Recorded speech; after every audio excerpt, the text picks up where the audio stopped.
skal lave majsplast, også kaldt som bioplast, og nu tilsætter vi 2 spiseske majsstivelse. 2. Nu tilsætter vi 90 ml vand.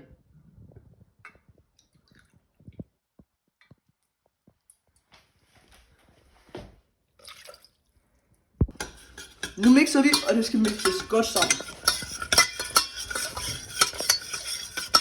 Så der ikke er nogen klumper. Nu vil jeg tilføje 1 teske eddike med 5%.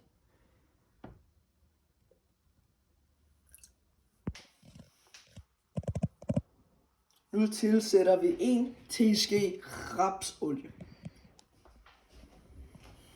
Nu skal vi putte min yndlingsfarve i. Yay!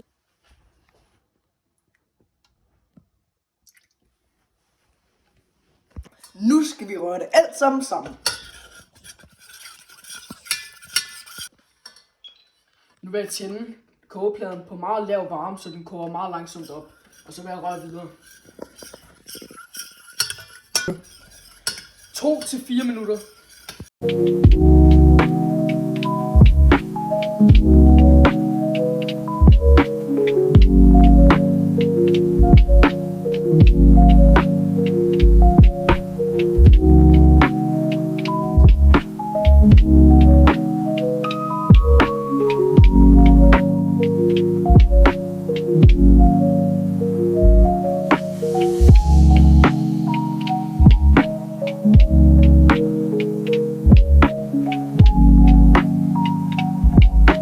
Nu når massen er blevet tyk, skal vi tage den af varmen, og I kan se, at den er blevet meget tyk.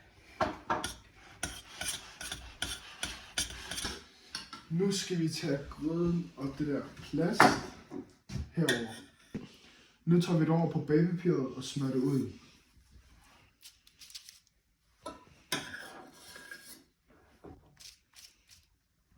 Nu skal jeg smøre det ud, men det skal heller ikke være alt for tyndt. Nu har vi puttet olie på skeen, så det er lidt nemmere at smøre ud. Og vi er i gang med at lave den om til en cirkelform. Nu skal vi prøve at spise noget af vores kommende plastik.